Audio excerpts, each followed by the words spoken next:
She was 20 years old, and she had $4 and a mule she did not own, and on the day this story begins, the whole town of Redemption Gap came out to watch her make a fool of herself. Her name was Ada Merriweather, and the thing they came to watch was this. She meant to buy the old stagecoach that had hung wedged in the walls of Cutthroat Gorge for the better part of 40 years. Suspended between two shelves of red rock 100 feet above the canyon floor, where no man in living memory had been fool enough or fond enough of his own neck to go after it. They had a saying in Redemption Gap. When a man set out to do a thing that could not be done, they said he was going after the coach. It was the local word for folly. And now here was a girl, a cast-out girl with no people and no place, standing at the auction of the county's dead property with $4 in her fist, bidding on the one lot everyone else had come only to laugh at. To understand why she did it, you have to know how she came to be standing there with nothing. Ada had grown up on a small horse ranch 3 days' ride east, the only child of a widowed father named Elias Merriweather, who broke and trained horses for the freight companies and the army and anyone else who needed a mount that would not quit. He was not a rich man, but he was a respected one, and he had taught his daughter everything he knew, which was a great deal, for Elias Merriweather understood ropes and rigging and the leverage of things the way some men understand Scripture. He could move a fallen tree with a length of hemp and a notion of angles that looked to other men like witchcraft. He used to tell Ada that most things that seemed impossible were only heavy, and that heavy was a problem with a solution, if you knew how to borrow strength from the world instead of spending your own. He taught her block and tackle. He taught her the double and triple purchase, the way a rope run through pulleys could turn the pull of one girl into the pull of 10 men. He taught her knots she could tie in the dark. He used to set her problems, when she was small, the way other fathers set their children sums. He would point to a boulder in the north pasture too big for a team of horses to shift and ask her how she would move it with what lay in the barn. And she would think. And he would wait. And when she had it wrong, he did not tell her the answer, but sent her back to look again. He taught her that the strength of a thing was never in how hard you pulled, but in how cleverly you arranged the pull. A man straining red, faced at a rope, he said, was a man who did not understand rope. The rope should do the straining. The iron should do the holding. The mind should do the work, and the body should only follow where the mind had already gone. By the time she was 15, she could rig a fallen horse up out of a ravine by herself, with nothing but rope and pulleys and the trunks of 2 trees, and the men who worked her father's stock had stopped being surprised by it. And then he died, the way men on horses sometimes do, thrown against a fence post by a green colt on a wet morning, and he died owing money, because he had co-signed a note for a neighbor who ran off, and the men who held that note were not kind men. They took the ranch. They took the horses. They took, in the end, everything but the clothes Ada stood in, and a coil of her father's good hemp rope that no one had thought worth the taking, and a wooden box of his rigging blocks and iron pulleys that a creditor had kicked aside as junk. She had loaded the rope and the box of blocks onto a borrowed mule and ridden west with no destination, only away. And she had come at last to Redemption Gap, because her mule went lame there and she had no money to go farther. She took work where she could, washing at the boarding house, and she slept in its lean-to, and she listened, the way a person with no place learns to listen, to the talk of the town. And the talk of the town, that autumn, was the county auction of dead property, the tax forfeit lots and the abandoned claims, and among them, listed as a curiosity more than a thing anyone would buy, was one lot that made her sit up in the dark of the lean-to and go very still. Lot 41. One Concord Stagecoach, property of the defunct Overland Gap Express, location Cutthroat Gorge, condition unknown, contents unknown, recovery at buyer's sole risk and expense, minimum bid $4. Ada Merriweather knew about the hanging coach. Everyone in the county knew about it. It was one of those stories a place tells about itself. 40 years before, in the days when the Overland Gap Express ran gold and mail and passengers through the high country, a coach had been driven into Cutthroat Gorge in a flash flood. The kind that comes down a canyon in the desert with no warning and no mercy, a wall of brown water carrying trees and boulders. The driver and the guard had died. The team had died. And the coach itself had been carried up on the flood and slammed into a cleft between two great shelves of rock high on the gorge wall, and there it had wedged. And there the water had left it when the flood went down, 100 feet up, tilted between the stone like a thing set on a shelf by a giant and forgotten. For 40 years it had hung there. The river had changed its course after the flood and ran quiet now along the far wall, so the coach was not even over water, but over 100 feet of empty air and a floor of broken rock. Men had talked, over the years, of going after it. There was said to be a strongbox aboard, for the coach had been carrying a gold shipment when it was lost, and the story of that gold had kept the tale alive through 2 generations. But talk was all it ever came to. The gorge walls above the coach overhung, so a man could not climb down to it. The walls below were sheer, so a man could not climb up. It hung in its cleft beyond the reach of any ladder, any climber, any scheme the men of Redemption Gap had ever been sober enough to attempt, and slowly it had passed out of the realm of things that might be done and into the realm of things you said to mean a fool's errand. But Ada Merriweather had spent her girlhood watching her father borrow strength from the world with rope and iron and the patient arithmetic of angles. And she had ridden into that gorge, the day after she read the notice, on her lame mule, and she had sat below the hanging coach for a long afternoon, looking up at it. Not the way the town looked at it, but the way her father had taught her to look at a heavy thing. She looked at the 2 great shelves of rock. She looked at the cottonwoods that grew along the rim above, thick old trees with trunks like pillars. She looked at the ledges and the cracks, and the one narrow chimney of stone that a small determined person might, with rope, ascend, and by the time the sun went off the canyon wall, she was no longer looking at an impossible thing. She was looking at a heavy thing. And heavy, her father had always said, was only a problem with a solution. She sat there a while longer in the cooling shadow, and she let herself think it all the way through, because her father had also taught her that the most dangerous moment in any hard work is the moment you first believe it can be done, when hope makes you careless of the steps between. So she did not let herself feel the hope. She made herself instead walk the whole of it backward in her mind, from the coach standing safe on the canyon floor back up to where it hung, and she named to herself every step that would have to happen and every way each step could kill her.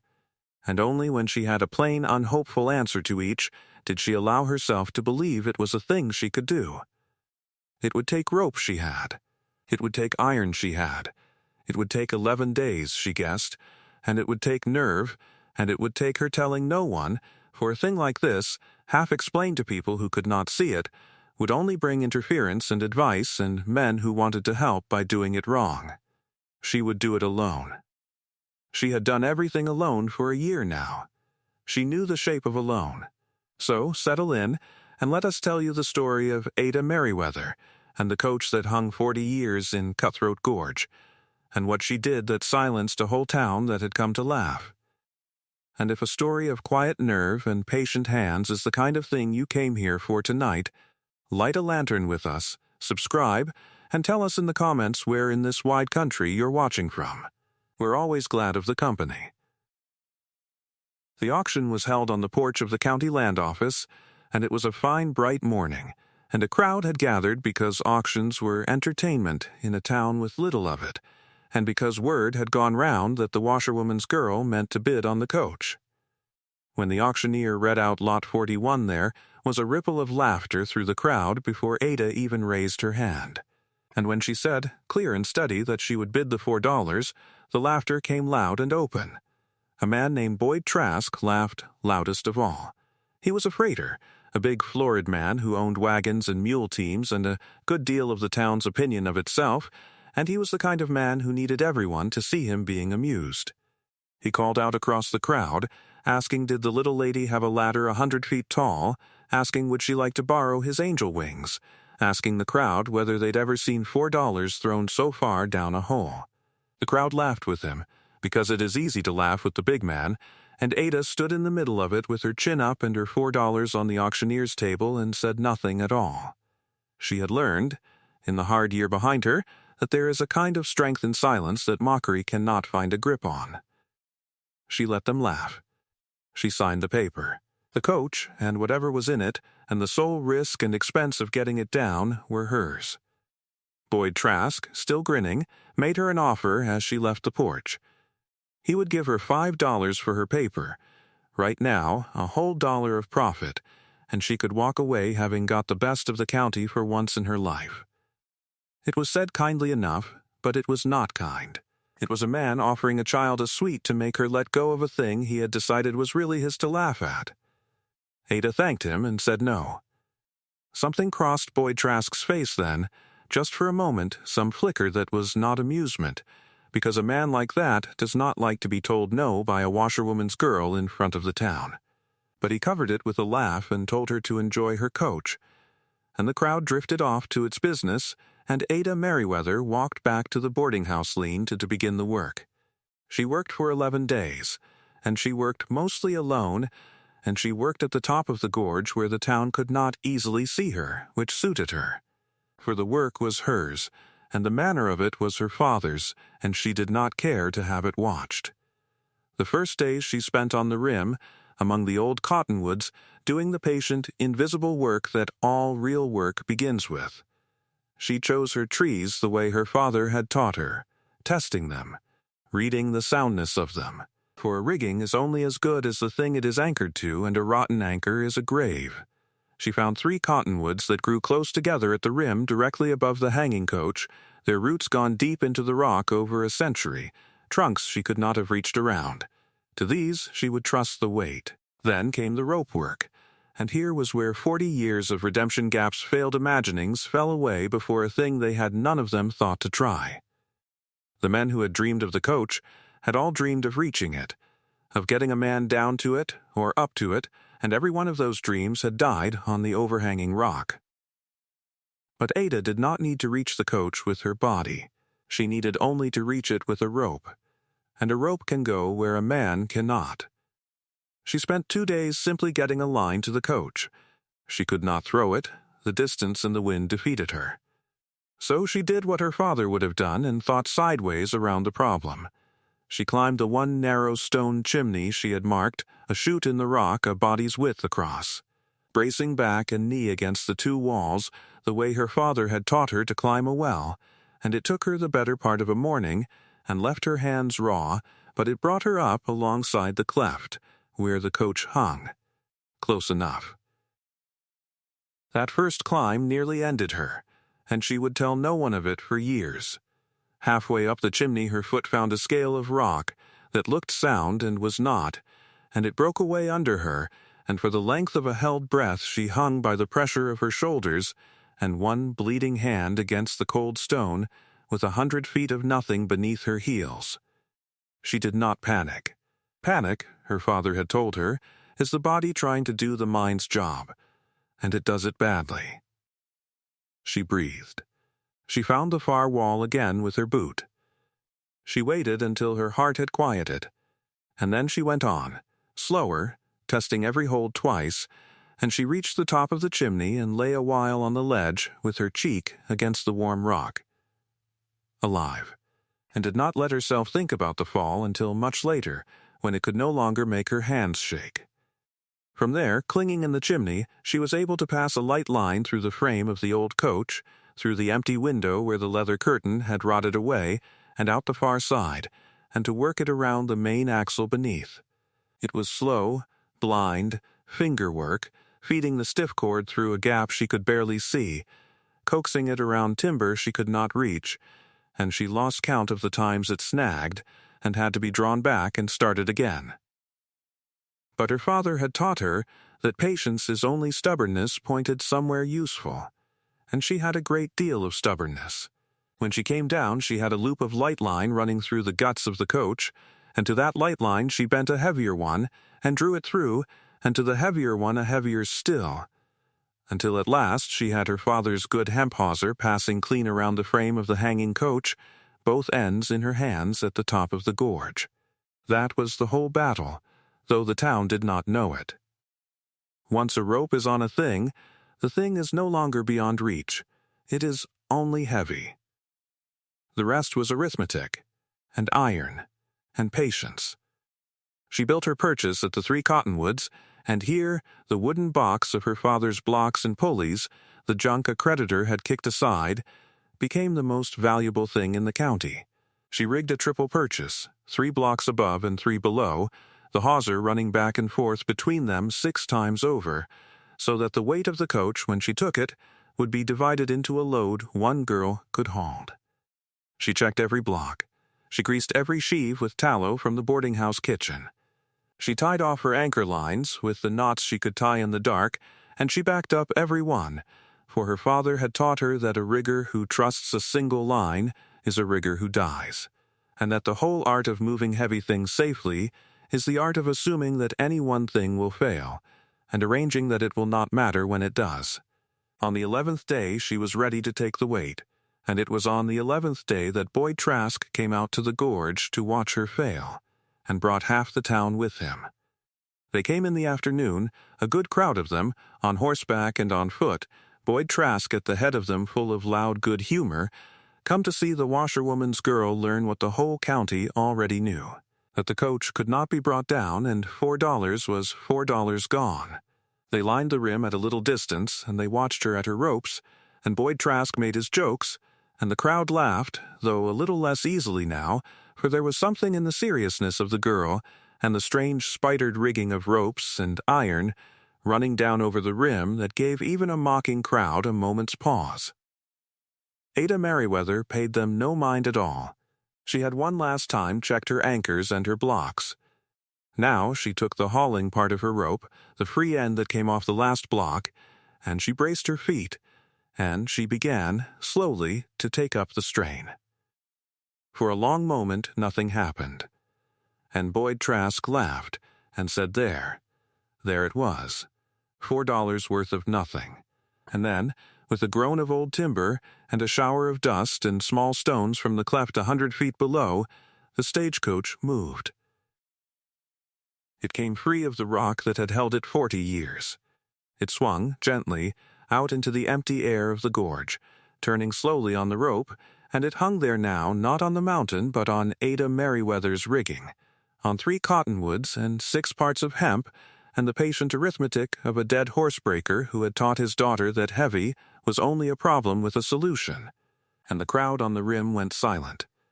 The laughter stopped as though a hand had closed over the whole of it at once. Boyd Trask's grin died on his face. They watched, not a sound among them, as the impossible thing they had laughed at for 2 generations swung free in the air and began, slowly, under the hands of a girl they had mocked an hour before, to descend.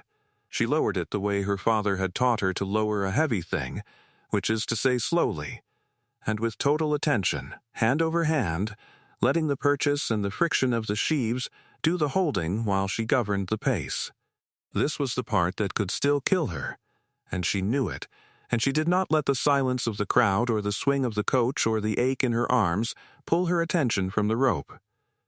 A thing being lowered wants to fall, and the whole art was in never once letting it discover that it could.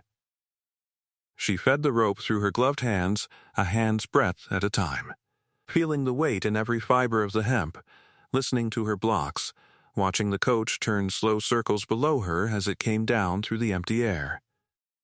Once a gust came up the gorge and set the coach swinging like a pendulum, and she stopped, and held, and waited, her whole body one taut line of attention, until the swing died away and it hung still again, and only then did she let it move. It took the better part of an hour to bring the coach down the 100 feet to the canyon floor, and in all that hour the crowd on the rim did not laugh once. They came down, some of them, the long way around by the canyon mouth, to stand at a distance on the gorge floor and watch the coach settle at last onto the broken rock. Upright, whole, Its wheels shattered, but its body sound. 40 years of dust and desert on it, and the faded lettering of the Overland Gap Express still just readable on its door. Ada Merriweather came down her chimney and stood beside the coach she had brought out of the sky, and she did not look at the crowd, and she did not say a word to them. She had said she would bring it down. She had brought it down. There was nothing to say. She opened the door of the coach. Inside, under 40 years of dust, was the strongbox, and more than the strongbox. The strongbox held gold, as the old story had promised, the Overland Gap Express's lost shipment, a fortune in double eagles that had hung untouched in the air of the gorge for 40 years, because no one had thought to solve the problem instead of fearing it. But it was the other thing in the coach that gave Ada Merriweather pause, and that, in the end, mattered more than the gold. There was a leather mail satchel, still buckled, the Overland's last mail run, never delivered.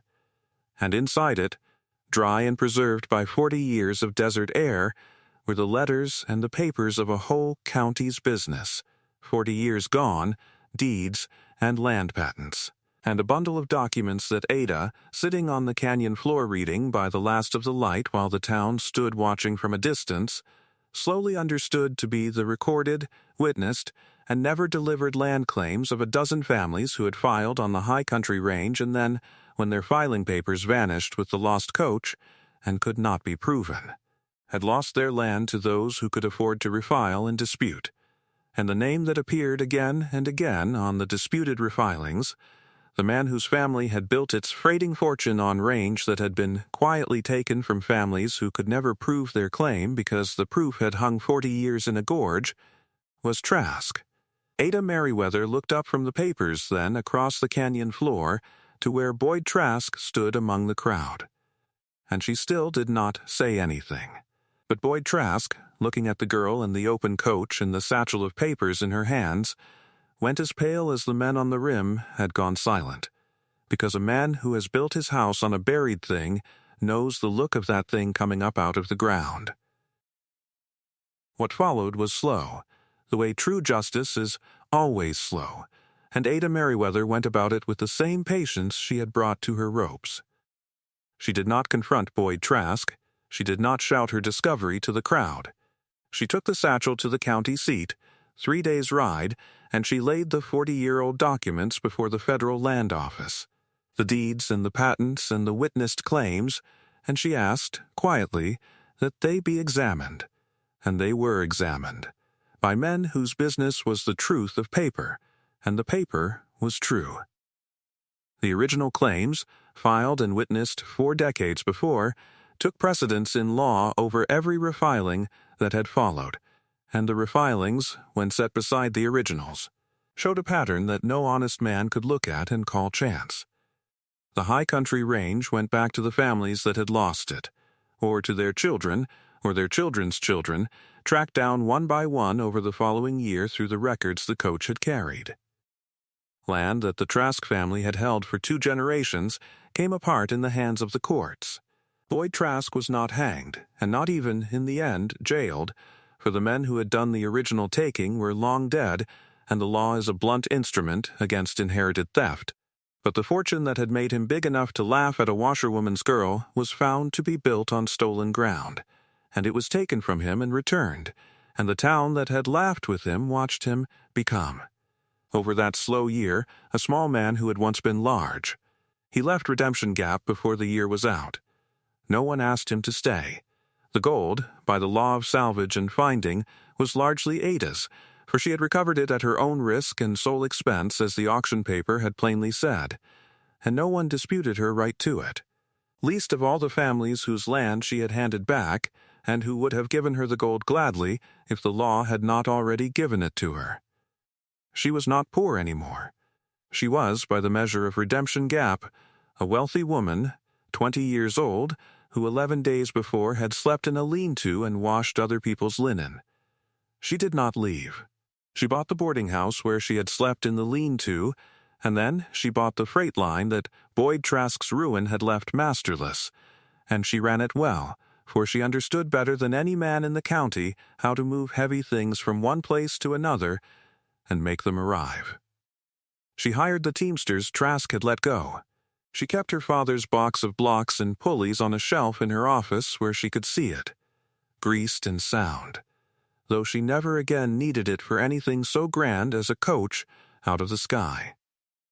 And the coach itself, the Concorde that had hung 40 years in Cutthroat Gorge, she had hauled up out of the canyon and set on new wheels and stood in the yard of her freight line, restored. The faded letters of the Overland Gap Express painted fresh on its door. She did not run it. She kept it. Children climbed in it. Strangers who came through Redemption Gap were told the story of it, how it had hung 40 years beyond the reach of every man who feared it, until a girl who had been taught that heavy is only a problem with a solution had walked out with $4 and a coil of her father's rope and brought it down while the town stood laughing, and gone silent. For that was the thing the town remembered, in the end, and told longest, not the gold. The silence. The way the laughter had stopped all at once on the rim of the gorge when the impossible thing swung free in the air, and the way the girl at the ropes had never once looked up to see them stop. Ada Merriweather lived a long life in Redemption Gap and was buried there, old, respected, and rich. And on her stone, by her own instruction, they carved no dates and no scripture, but only a single line, which those who knew her story understood and strangers puzzled over. Heavy is only a problem with a solution. She had been 20 years old, and cast out, and down to $4 and a lame mule, and she had spent it all on a coach that everyone swore could not be brought down. It was the best $4 she ever spent. There is a thing worth carrying out of a story like this one, and it is not the gold, for the gold was never the point. It is that so much of what the world agrees cannot be done has only ever been agreed upon by people who were looking at the problem the wrong way. The men of Redemption Gap looked at the coach for 40 years and saw an impossible thing, because they all saw the same impossible thing, and a thing that everyone agrees is impossible stops being examined at all. It takes only one person willing to look again, patiently from a different angle, to turn an impossible thing back into a heavy one. And heavy things, as a wise man once taught his daughter, are only problems with solutions. So we will leave you tonight with a question, and we do read every answer. What is a thing in your own life that everyone around you agrees cannot be done, that you have quietly begun to suspect is only heavy?